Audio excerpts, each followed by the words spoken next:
कभी आपने खुद से ये सवाल पूछा है, मैं कौन हूं? ये शरीर खत्म हो जाता है, लेकिन क्या मैं भी खत्म हो जाता हूं? कृष्ण कहते हैं नहीं, जो तुम्हारे अंदर है, जो तुम्हें जीवित रखता है, वो आत्मा है और वो आत्मा कभी नहीं मरती। लेकिन अगर आत्मा अमर है, तो फिर मरता कौन है? और ये जीवन बार बार जन्म क्यों लेता है? आज के इस अध्याय में कृष्ण खुद बताते हैं कैसे आत्मा शरीर बदलती है, कैसे वो ब्रह्म में मिल जाती है, और कौन है वो पुरुषोत्तम जो तीनों लोकों में प्राण फूंकता है।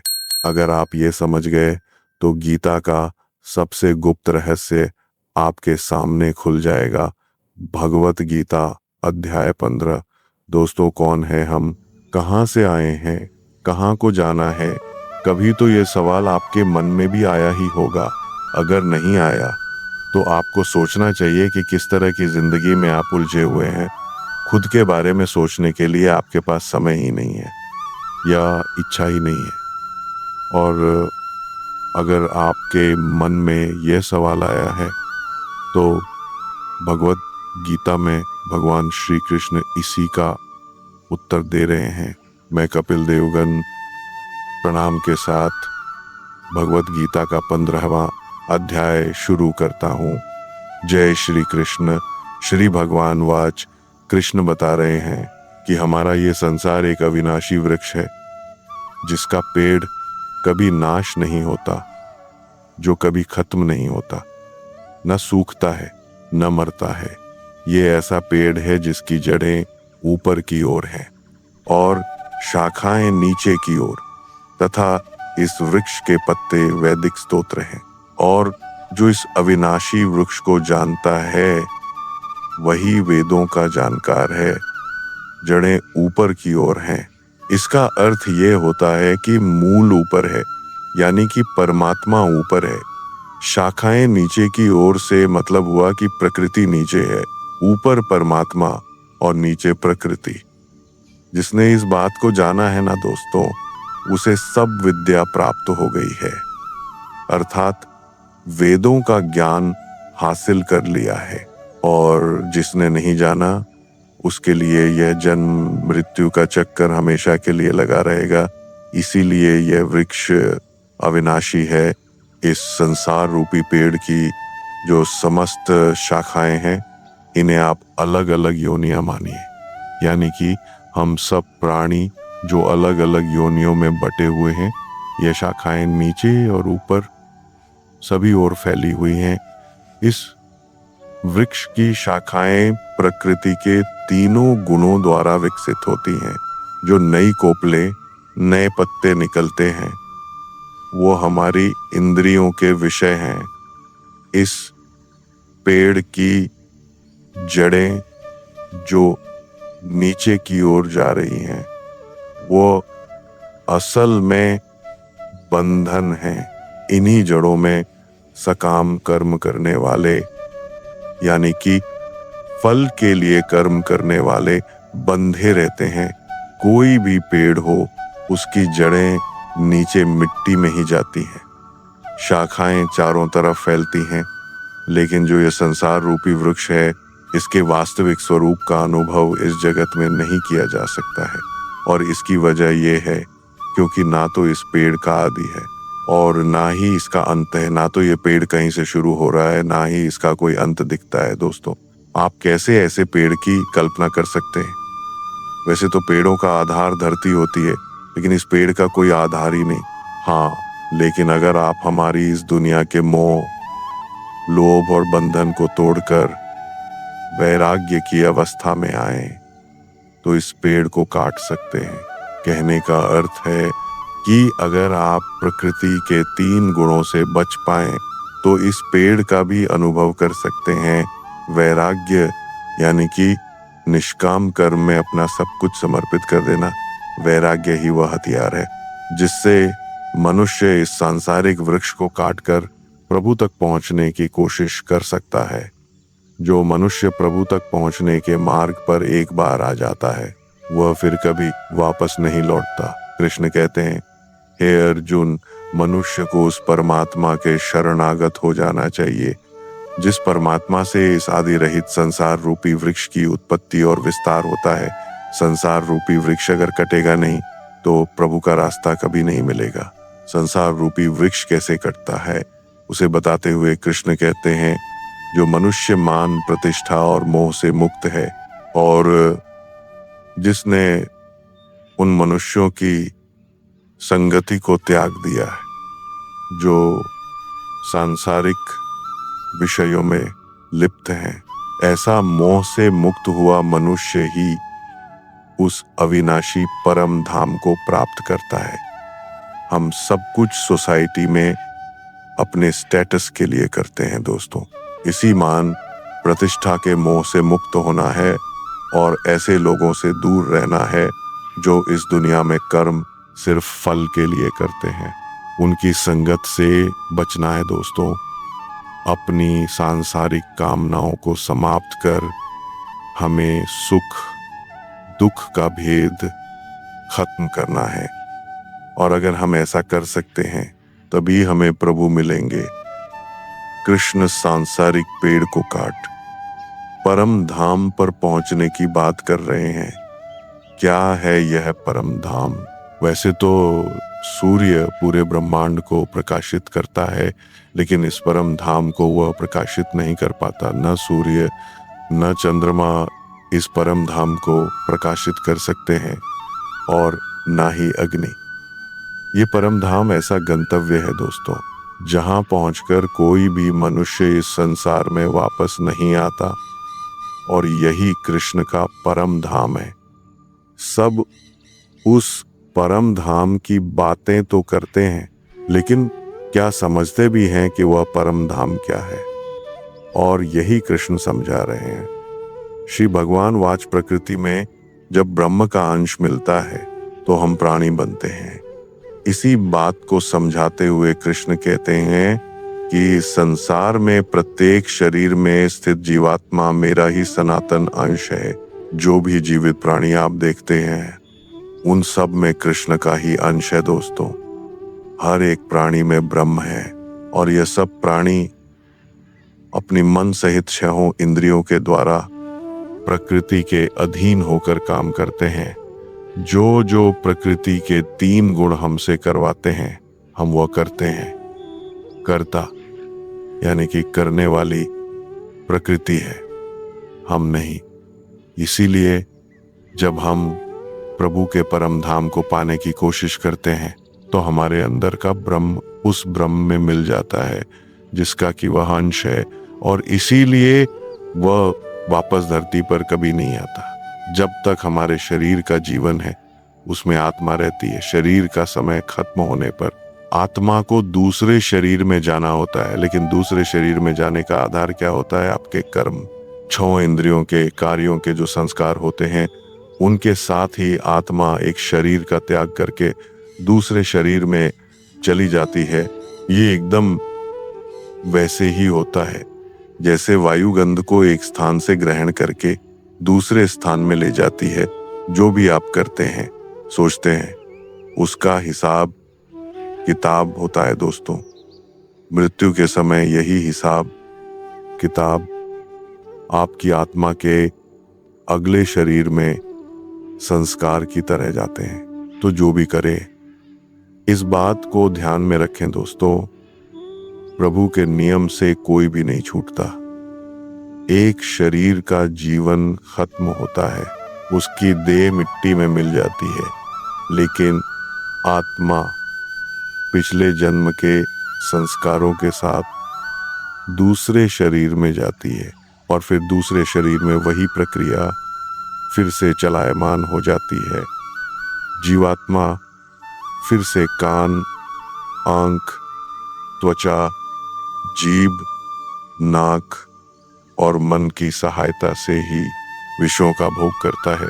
फिर से सुनने, खाने, देखने जैसे कामों में लगकर कर्म करने लग जाता है और फिर से एक हिसाब किताब बनने लगता है अगले जन्म का। इसीलिए यह जरूरी है कि आप कोशिश करें कि आत्मा शरीर में से निकल सीधा ब्रह्म से मिले और आप जन्म मृत्यु से बच जाएं।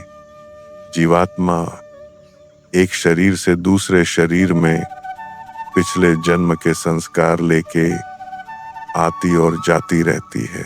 ये सिर्फ वही समझ सकते हैं जिन्हें ज्ञान प्राप्त है, जो ये जानते हैं कि जीवात्मा कैसे शरीर का त्याग कर सकती है।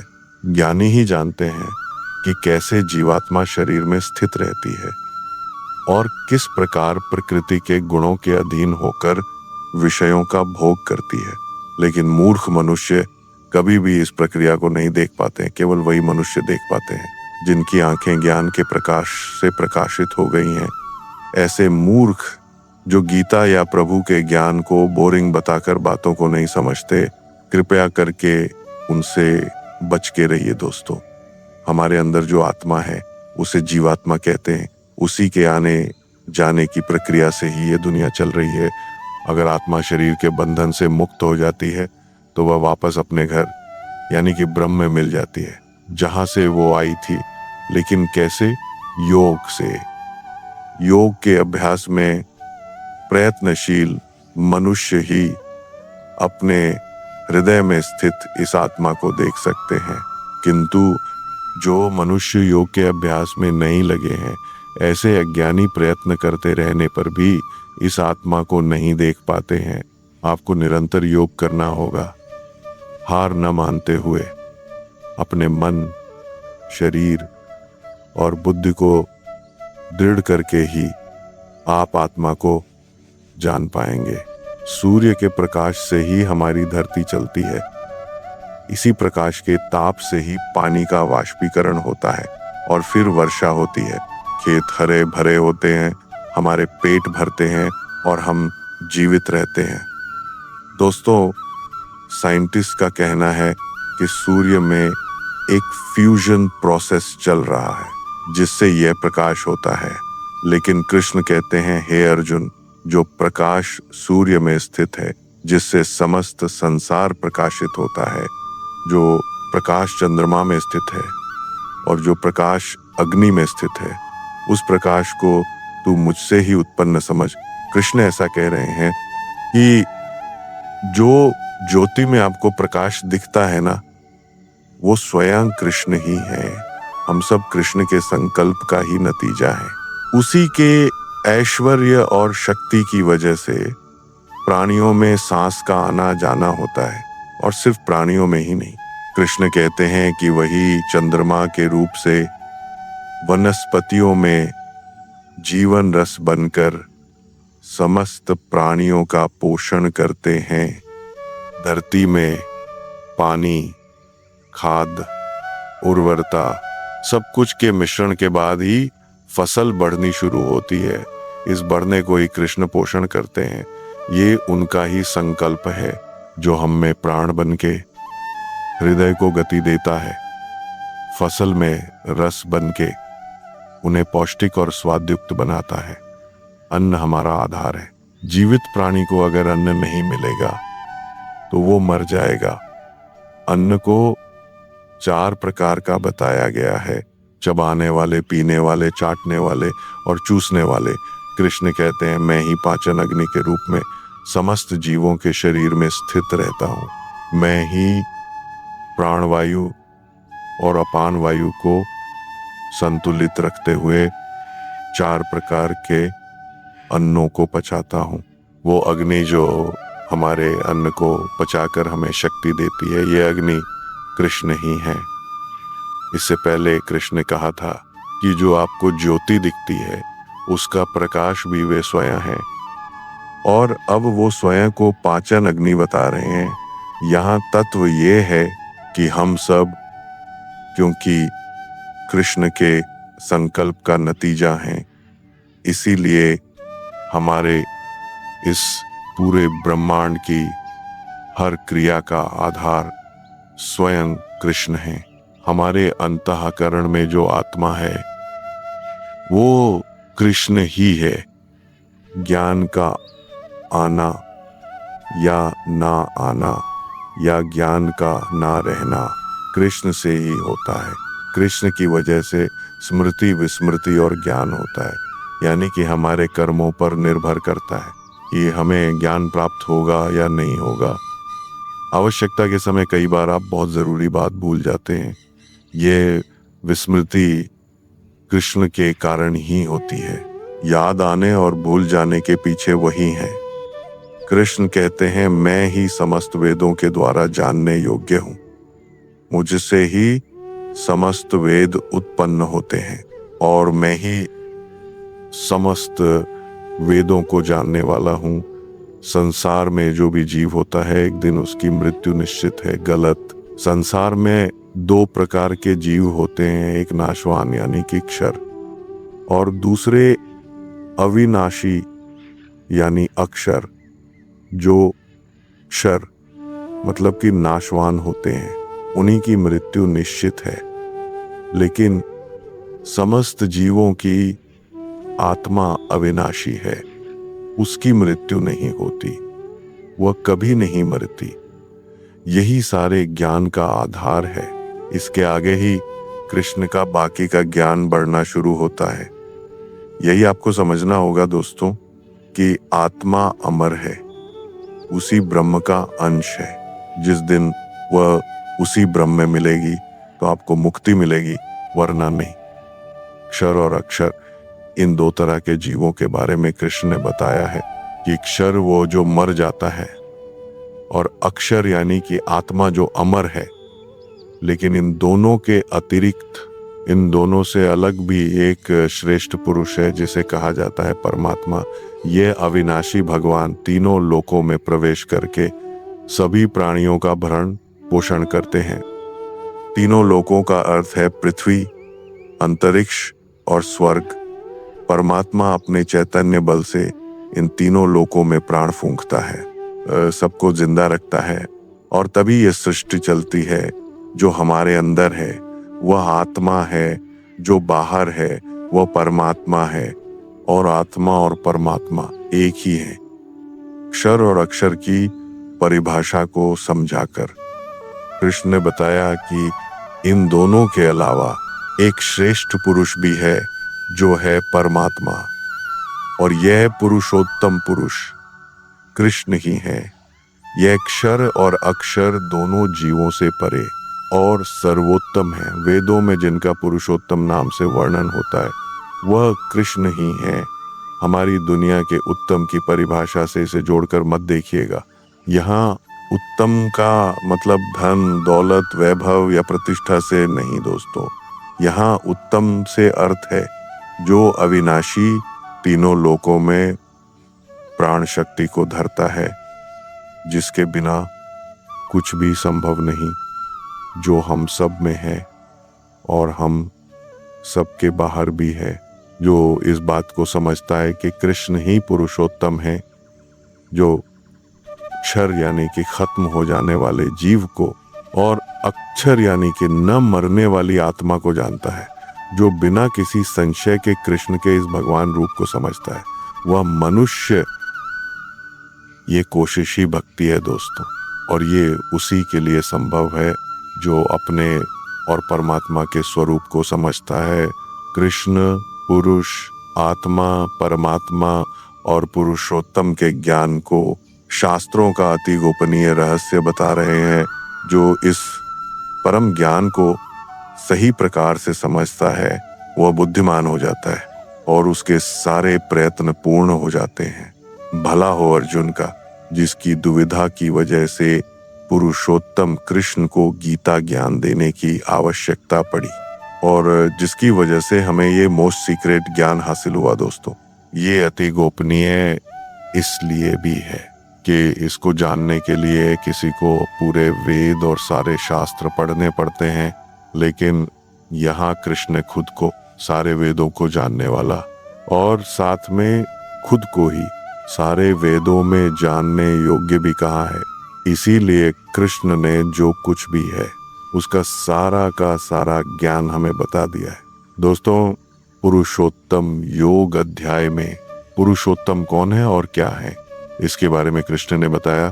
साथ में ये भी बताया कि अगर इस बात को आप समझ लेंगे तो और कुछ जानने और समझने की जरूरत नहीं पड़ेगी। यहीं पर मैं विराम देता हूँ। अध्याय 15 को और फिर मुलाकात करूंगा आपसे भगवत गीता के अध्याय 16 में।